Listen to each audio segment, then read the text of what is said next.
Welcome to the Tea Huddle with Marisa and Kelly. Your only source for gridiron gossip. If you're interested in the NFL and what's happening on the field, or if you're interested in the NFL and what's happening off the field, then this is the right podcast for you. And this week it's our holiday episode. Happy holidays, everyone. Happy holidays. It's very festive here. We have the tree up. We have some eggnog going. I love this time of year. We're in the spirit here in the Tea Huddle. Before we get into Kelly's rundown, which is how we kick off every episode, Kelly brings us up to speed on the past week of football. Let's go over some of your early season predictions that all seem to be coming true. I'm loving it. I'm loving it. The first one, so Kelly predicts the future week 3. Week 3, way back when. So many games ago. And the first thing you predicted was that 3 head coaches would be fired mid-season. One of them being Brandon Staley of the Chargers. Oh, wow. I know it coaches by team. So much has changed since week 3. Yeah, one of them being Brandon Staley, who woke up without a job after his embarrassing loss to the Raiders on Thursday. So check that one off. Yeah, this one's been a long time coming. And unfortunately for him, it happened. Here it came. I want to clarify this because a lot of coaches do get fired right after the season. Mm-hmm. It's called Black Monday, which is the first Monday after the regular season ends. Oh, I've never heard of this. But yeah, so coming up pretty soon. But my prediction was mid-season or during the season, 3 head coaches would be fired. So yeah, this was number 3. Done. So we had Josh McDaniels, the Raiders. Cut. Then we had Frank Wright of the Panthers. Cut. Did we? I missed that. You remember that one. Yeah, of course I remember that one. It didn't help them get any better. 3 for 3. And here we are. Brandon Staley. Staley's a goner. Bye. There's talks more about, who did I see? They said is like for sure getting fired as soon as the season ends. Are you going to say Bill Belichick? No, I'm not. This wasn't me baiting you. It was somebody else. I want to say it's like a team that wears red, but it's not the Falcons. Anyway. Oh, the Commanders. Yes. Yeah. He was also one of my predictions. Yeah. Ron Rivera. Yeah, I read a tweet that was like, his days are numbered. And I was like, yeah, Kelly already said that. Yeah, 3 for 3. So after Black Monday, it's no longer mid-season. Yeah. Wow. So there we go. You were right. Kelly predicted the future. And so I have 2 other predictions that I'm waiting on, but they're looking pretty good. Especially the Aaron Rodgers prediction is that he would be healthy enough to play again, but the Jets wouldn't make it to the playoffs, so he has no way to play. And I think he was just cleared this past week to start playing, week. Yeah, next week or the following week. And in the same week, the Jets lost any path to the Super Bowl. Oh, yeah. To the playoffs. The playoffs. So that one's looking accurate. Yeah, we'll see for sure. I feel like Aaron Rodgers is going to want to play this season to prove that he can come back in the same season with the torn Achilles and come back. But you can't save the day if there's nowhere to play. Yeah. No one to play against. Yeah. And it's not his decision to make. Like the coach would probably not let him indulge his ego. It seems like a bad idea. Yeah. To risk it for a 40-year-old. Right. And when we know that 5 minutes on the field can end less than that. Can end your season. I mean, I guess he's trying to prove it didn't end his season. But yeah, so it's looking very accurate that he will be able to play, but then not be able to play. And then my third prediction is that the Cowboys and the Ravens will be in the Super Bowl. I want this one to be true so badly. Me too. And it's definitely a possibility. Mm-hmm. They're keeping it tough. Yeah. but I still believe it's possible. I do too. If you say it is, I believe that it is. So let's find out. Yeah, we'll staying check on those. Yeah, definitely. If we go 3 for 3, you better start making bets, people. Yeah, exactly.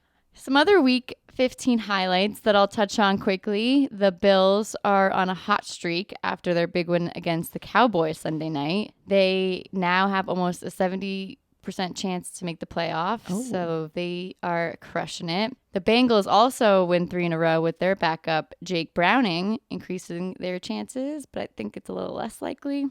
Less than 100 people were in attendance at the Falcons versus Panthers game at one point. It was the saddest picture I've ever sad. seen. Ticket prices were going for 45 cents. Like, that is outrageous. Even if a team is really bad, you have to think there are enough people around who just you get that like to do. Yeah, front row ticket for $5, like behind the quarterback. But I saw people had a sign that's like, "We're not fair weather fans," and it was this wide shot. They were the only fans anywhere near them. Like, nobody was in their row. Nobody was in the row behind them. Nobody was in 10 rows behind them. You know, I'm proud of them. That's how you know you're a true fan. Yeah, they could have moved up. I don't think anyone's checking tickets to make sure you're in your right seat. They could wherever they wanted. Yeah, bleak for them.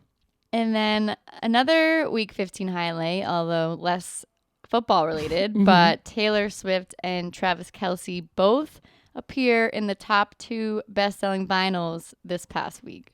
Because what can't they do? What can't they do? Next thing, she's going to be a tight end for... Taylor's blocking Travis from being number 1, the vinyl record. Because he appears on the Eagles' Christmas album. Yep. Joining his brother who's on the Eagles. It's a catchy song. I haven't listened to it. Oh, no? Well, maybe we'll play it for this holiday. Okay, perfect. Yeah, it's just like... very funny that they were crushing the game at their respective domains. Careers. Yeah, and now there's crossover.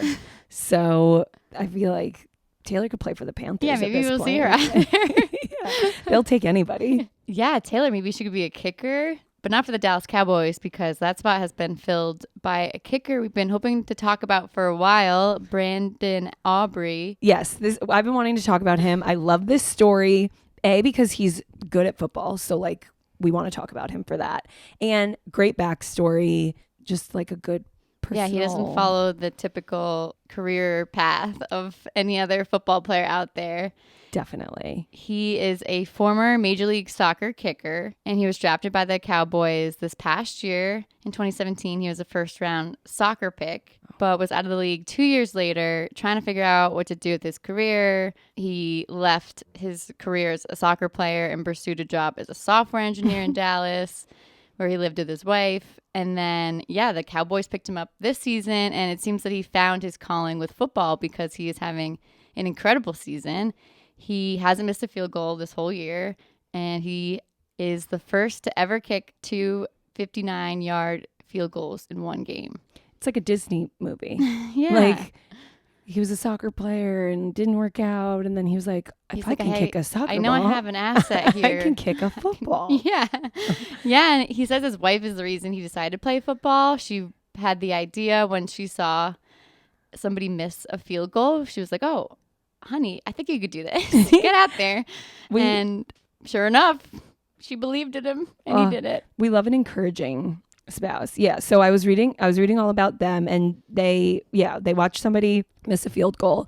She said, you should try that. He Googled kicking coaches Dallas. He found somebody. They trained together for 2 years. And then, this is such a fun story. He was at a training sports complex with like a bunch of other kickers.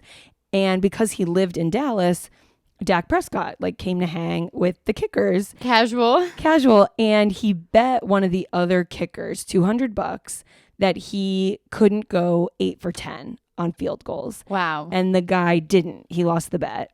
And then I don't know if Aubrey was like, I'll take that bet, or if Dak was like anybody else, but he ended up with the same bet, and he got 9 out of 10 field goals. Amazing. And Dak Prescott gave him $200. Wow. Yeah. So that's some grassroots marketing.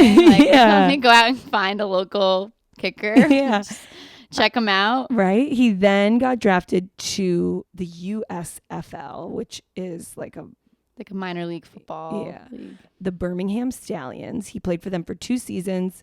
He went 32 for 37 on his field goal attempts and 57 for 59 on his extra point attempts. So impressive. He's doing great. And then in 2023, he became a rookie for the Cowboys, which were his favorite team growing up. And now he's a star. I love it. Love it. Yeah, if you can't figure it out at first. Yeah. Talk to your wife, listen to yes, her. Exactly. That's the moral of the story. And it might work out. Mm-hmm. You might be the like potential rookie of the year. Yeah, as a kicker. Speaking of rookies, we may have a little bad press on our boy Tommy DeVito. Nobody can fly as high as Tommy DeVito's been flying and not get a little scratched along the way. Too many cutlets for one man to carry. Definitely. Tommy DeVito and his meme of an agent are in a feud with how do you say this, Marisa? I think Caniglio's. That's how Caniglio's, Old Fashioned, a pizzeria and bakery in Morristown, New Jersey, because why not? Yeah, right, exactly. So agent Sean Stellato, who we talked about a lot last week. Still saw him this week looking like Stellato would. Yeah, taking pics with fans. I saw people going up to him asking for selfies. By the way, we went on his website to take a look, and it spells his name on his own website 2 different ways. So he has a typo in his own last name on his website. But back to the feud with the pizzeria. He was put on blast by this pizzeria bakery in New Jersey for agreeing to an appearance for Tommy DeVito to show up for 2 hours, sign 250 autographs for $10K. Then after the Packers win, he doubled the fee to $20K. Wow. Come on, man. It's just autographs. Right. Like, I mean, pizza's who knows shop. how long this career of his will last. So I guess he's trying to get what he can while he can. So Stellato says a contract was never signed and they shouldn't have advertised or sold tickets to an event that wasn't a done deal. His quote is, "We didn't raise the price because nothing was ever agreed on." But the pizzeria posted screenshots of him saying, in quotes, "Good on the 2 hours, $10K, 250, which means 250 autographs. Then the pizzeria posted, "Sorry about that loss today, Giants fans, but we're Italian too and don't like when someone says one thing and does another." Oh no, they're turning on him. They're turning on him. So it's shady business. Even if the ink isn't on the contract, if you said to somebody, "We're good on 10K," and then he has a good game and you go, "Actually, it's going to be 20K. It's just not a good look. No. But it looks like exactly like how this man would operate his business. Yeah, and I'm sure it's like a lot of his families and like getting into his affairs. Yeah, trying to help negotiate for him. But Yeah. Like, you just won your 3rd game in a row. You're gonna sign autograph for 10K? Ask for 20. And they were like, "We're a mom and pop pizza place. Like, we don't have 20K for 2 hours of autograph signing." So they put him on blast, and they lost, and now he's in trouble. Yeah, maybe now he'd take the 10K. Yeah. When Daniel Jones comes back, he's gonna wish he had taken that 10K. This just in, everybody. While this week's episode was being edited, Tommy DeVito actually did make good on this promise to Caniglio's after all, in an excellent move of either kind-heartedness, good PR, or a little bit of both. He said, "There was a lot of people doing different things as part of my team. Some things slipped through the cracks, and as soon as I was made aware of it, I was like, we need to go in there, meet face to face, set things right, eat the awesome pizza, and have fun." So Tommy showed up at Caniglio's, smoothed things over, and hired a new marketing agent. But thankfully, Sean Stellato isn't gone. He will remain Tommy's agent for football-related business. Max Lepseltzer is the new marketing agent, and he's already signed Tommy to a Dunkin' Donuts partnership and is apparently in talks with a handful of other larger brands that are food adjacent. Kelly is predicting some Papa Gino's ads in no time. So this may be the last mom and pop appearance for Tommy for a while. Anyway, we just wanted to make sure you got all the info at hand. So back to your regularly scheduled programming. So if you're a Giants fan and that last story bummed you out, it's time for our Feel Good Fix. Feel Good Stories. For our first Feel Good story, it's like very sort of holiday spirit, like Yeah. a Feel Good story, yeah. For our first Feel Good story, Max Crosby has been selected as the Raiders' Walter Payton Man of the Year nominee for launching a foundation to support teen substance abuse prevention. So I just Googled what the Walter Payton Man of the Year is, and now I feel like I'm an expert because I just read the whole Wikipedia. So it is to honor players who are like Giving back to the community. yes, who, you know, are off the field do-gooders as well Yeah. as performing well on the field. All 32 NFL teams pick one nominee. And then it is voted on by a panel of judges that include the commissioner of the NFL, the previous year's winner of the award, and some other former players that I guess they just like, probably. And so each team nominates one person, and the Raiders nominated Max Crosby. We talked about him and his sobriety during our mini bye-week episode a few weeks ago, and he is 4 years sober now after battling substance abuse issues. So he's paying it forward. Yeah, he's paying it forward, giving back to the community. At the end, just adding on to the Walter Payton Awards, at the end of the season, they pick then one person who becomes the man of the year. And so right now, he's in the running, of course, Max Crosby. Right now, previous year was Dak Prescott, who's the current He's the reigning man of the year. Man of the year. And they get a little like badge on their jersey. So it's a cool thing. And all 32 nominees get a little like decal on their helmet, I read. And I think the league tries to make it like a prestigious honor so that people stop like getting arrested and beating up their girlfriends and start. It's the greatest honor. Yeah, exactly. Our next feel-good story is not really related to the Walter Payton Man of the Year award, but it's a good story. So Doug Peterson, the coach of the Jags, just activated his son to play for his first NFL game. I love that. His son Josh is a tight end. He's been around the league. He was undrafted in 2021. He's been on a few teams, but he never was able to start in a game. And so this past week, he got his first start on his dad's team, both playing for the Jags. It's got to be a little bit awkward playing for your dad, who's the coach. He's the first son to play for a head coach who is his father. It's never happened before. Since 1978. Okay. So it hasn't happened in a while. It's happened in a while. Wow. And earlier this year, Doug had to, I guess, demote his son to the practice squad. So now he's bringing him back in to play, and heartwarming. Yeah. Exciting for both your of dad them. Kicked you off the team, but now he's bringing you back. Yeah, he's bringing you back. He's a proud dad. I wonder if he gets like bullied by his teammates for being the coach's son, or if they're nice to him because like your dad is our boss. It's got to be so weird. Super weird.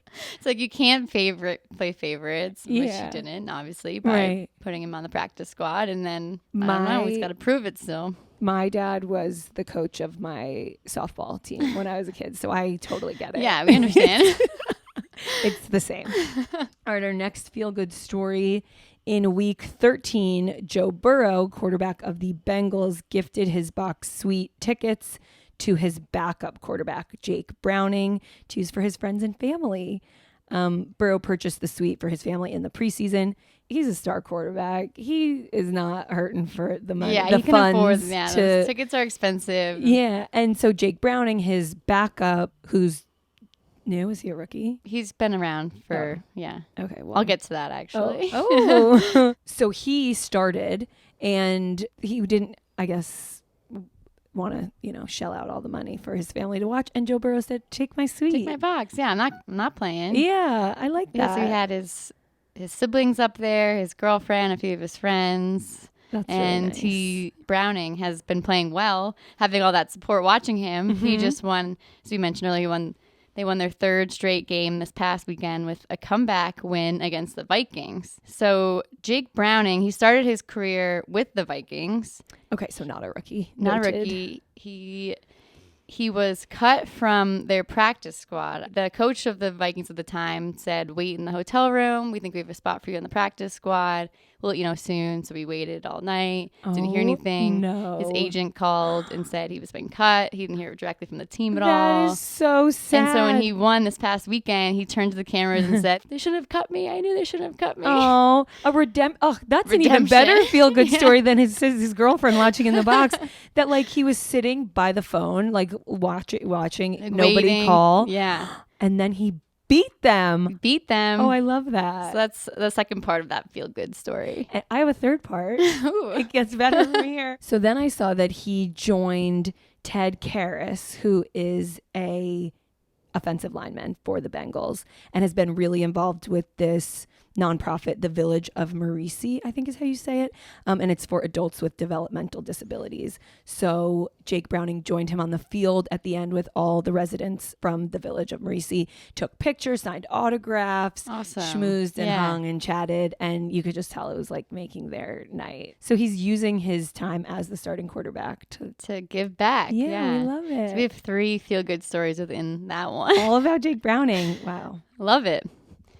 The next one we have is Alvin Kamara, a running back for the Saints. He sent a signed jersey and football to the line ref who got injured during the Saints-Lions game a few weeks ago. So this NFL sideline worker was taken out by Alvin Kamara in a gruesome injury, resulting in a broken leg. Oof. Tried to make up for it by sending a signed jersey, signed football. The guy was really happy and thankful. He's a teacher, and like he works on the sidelines as like his side gig because he just loves the Saints. But yeah, unfortunately he got hurt, but maybe he made it up for it. I don't know. With a signed football. I have one bone to pick with this one before we get too excited about Alvin Kamara. I don't know if we are yet, but the signed jersey is nice. But in Googling him, I discovered that he was arrested last year. He made so I've also learned about the Pro Bowl. It's like an all-star game. All-star game for football. That's a way to say it. It's an all-star game. They mix them up and they play amongst each other. And that's going to be so fun to watch now that I know who they are. It's fun to watch. The players don't really like it because they get nothing out of it. Waste of their time. But it's probably a good honor to be called a Pro Bowl player. Yeah, I would think so. So he was in Vegas last year for the Pro Bowl. He was out at a club till 6:30 in the morning when he assaulted a man who was trying to get in the same elevator as him. There's video of it on TMZ. Punched the guy like 9 times, stomped on him, bloodied his face. For getting in an elevator with him? Yeah. This is at 6:30 in the morning. He goes and then plays in the Pro Bowl that very next day, but it's really the same day because it's after midnight. And then right after the Pro Bowl gets arrested. Damn. He had a busy 24 hours. Yeah. That's ridiculous that they let him play still. Maybe they didn't know. Like there was no time to find out. They probably knew. But then he got suspended for 3 games that carried over to this season. So and then now he's taking out sideline teachers who are just trying to like get by. Yeah, never mind. We're taking this guy off. But nice of him to sign a jersey, I guess. We'll end this segment with someone who does belong on our feel-good list. Quinnen Williams, a defensive tackle for the New York Jets, is gifting $2.5 million, $2.5 million to single-parent families in Alabama to help them for the holidays. That's amazing. I read something. He said, like, I knew as soon as I started making it big that I couldn't wait to pay it forward. That's great. Yeah, $2.5 million. He's our tree topper. Yeah, on, he's really paying it forward. Yeah. Well, Quinnen Williams, we love to see it. Yes, Q. They called him on Hard Knocks. Yeah. I don't remember what his contract was, but it was a lot. They were all like, damn, this guy made a lot of money. Well, see, he's giving back. Yeah. He signed a $96 million contract extension. So he can afford a few million. Yeah. So thanks, Q. That. Thanks. To keep the holiday season alive, we have an especially festive segment, All I Want for Christmas. It's all I want for Christmas. I love that. It's great. Happy holidays. Yes. Got my eggnog here, feeling good. Cheers. Before we make our own Christmas wishes, let's discuss some great presents between players because these guys go all out. I guess traditionally the quarterback, who's like, probably one of the highest paid and the most famous, I guess. Yeah. Gets his offensive linemen a bunch of presents. Big, you gotta give them gifts. They're protecting you all year. Yeah, right. Like, make sure they like you. Yeah, so make sure they still protect sacked. You. Yeah. Trevor Lawrence gifted his entire offensive line golf carts. So he got injured a couple weeks ago and his ankle. And they walked him off the field and everybody online was like, where's the golf cart? Like your starting quarterback is injured. And a golf cart company tweeted at Trevor Lawrence at Jaguars, like, DM us, we got a proposition for you. And then he tweeted back at them, like, thanks for hooking it up, and a video of all the guys. Nice. So, like, maybe they were comped, maybe they were a little discounted, but either way, everybody's I'd take a golf driving cart. home in a nice swaggy golf cart. I saw he also got them all watches. So Okay. a dual, so even dual if they, gift. all right, Yeah. that helps. That's good. Then, maybe they won't get injured. They can drive around Yes, safely. exactly. Keeping Save them their energy. safe and healthy Yeah. for your benefit. Last year, Mahomes gave all of his linemen tailor-made golf clubs. Oh, We'll fancy. I don't know what he's getting them this year, but that's a good one. Yeah, a lot of them haven't been revealed yet. I did see Derek Carr. His just came out. He gifted his offensive linemen grills and Yeti coolers filled with steaks.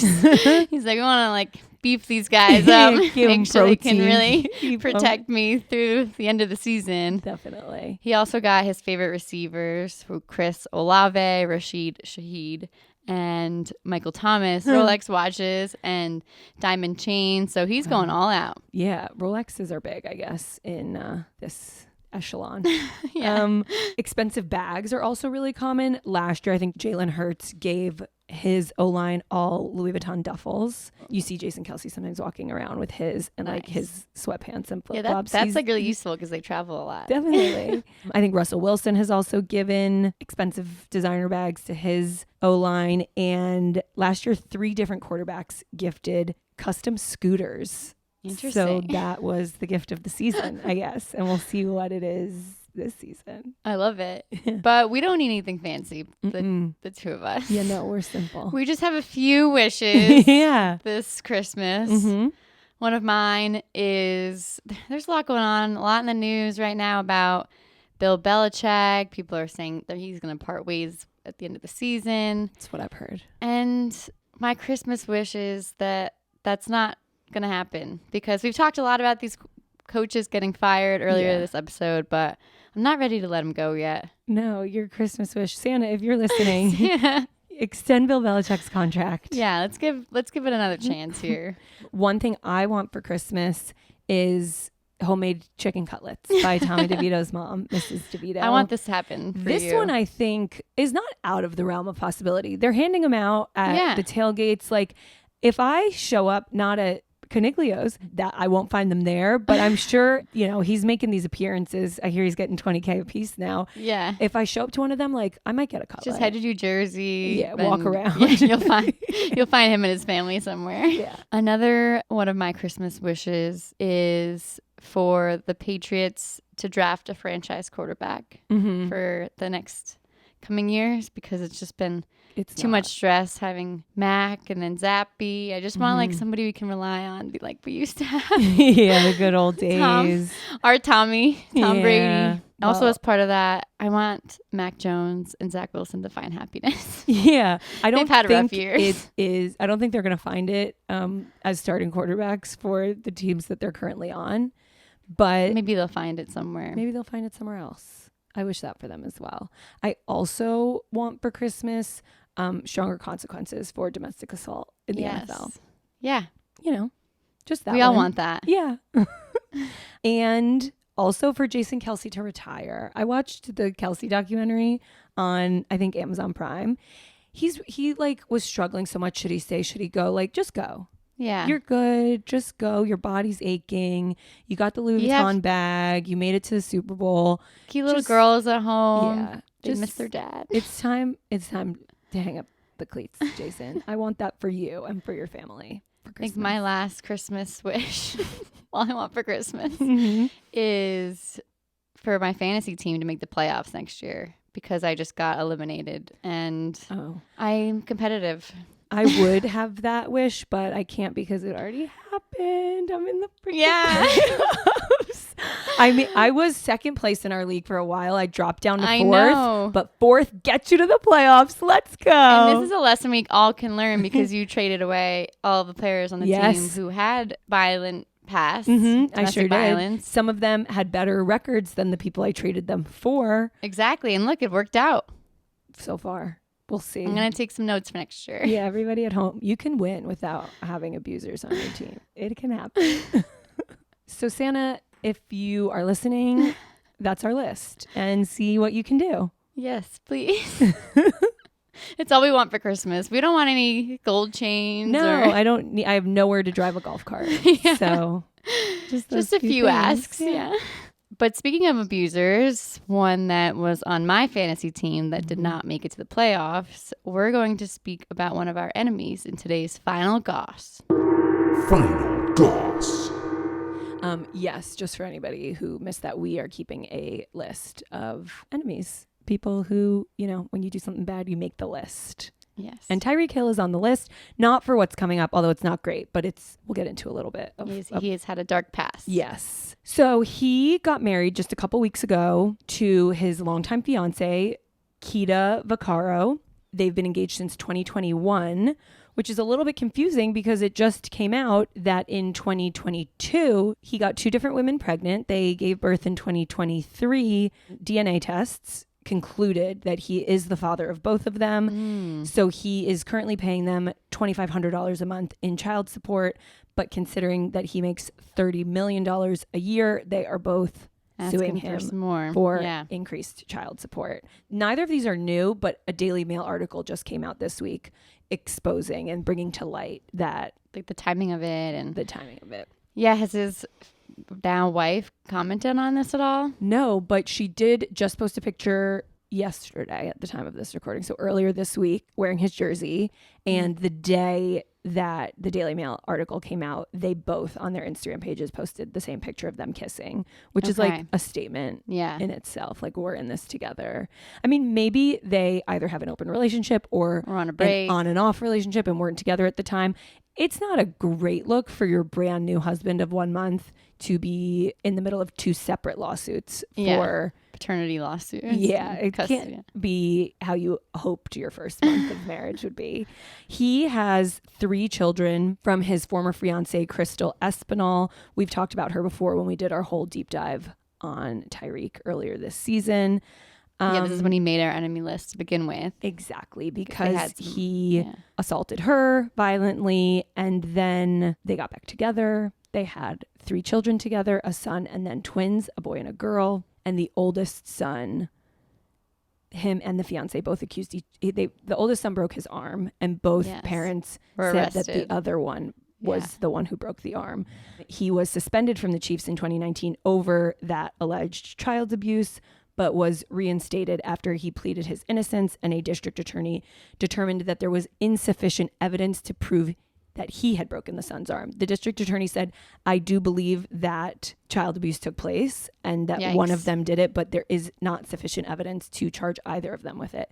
So it's icky. It doesn't feel good that any of this is happening. He currently pays Crystal $13,500 a month in child support because they have 3 kids together. Brittany Lacker was with Tyreek in 2022, had a son with him in February of 2023, took 2 DNA tests to prove that he was the father, and then he started paying the $2,500 a month, which she says in a newly released lawsuit is woefully inadequate. That's the language from the lawsuit, given that, he's earning $30 million a year. She's getting a lot less than what Crystal's getting. Yes, per child.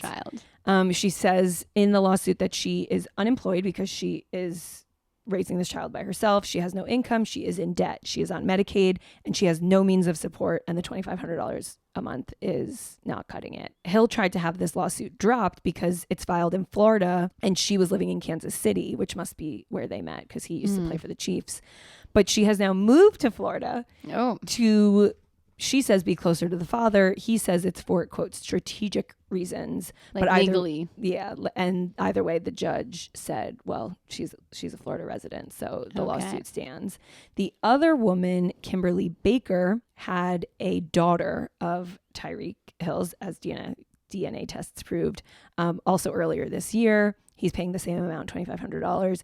He also is trying to get this lawsuit dropped because she lives in LA, but it is currently still ongoing. I wonder if they discussed together before suing him.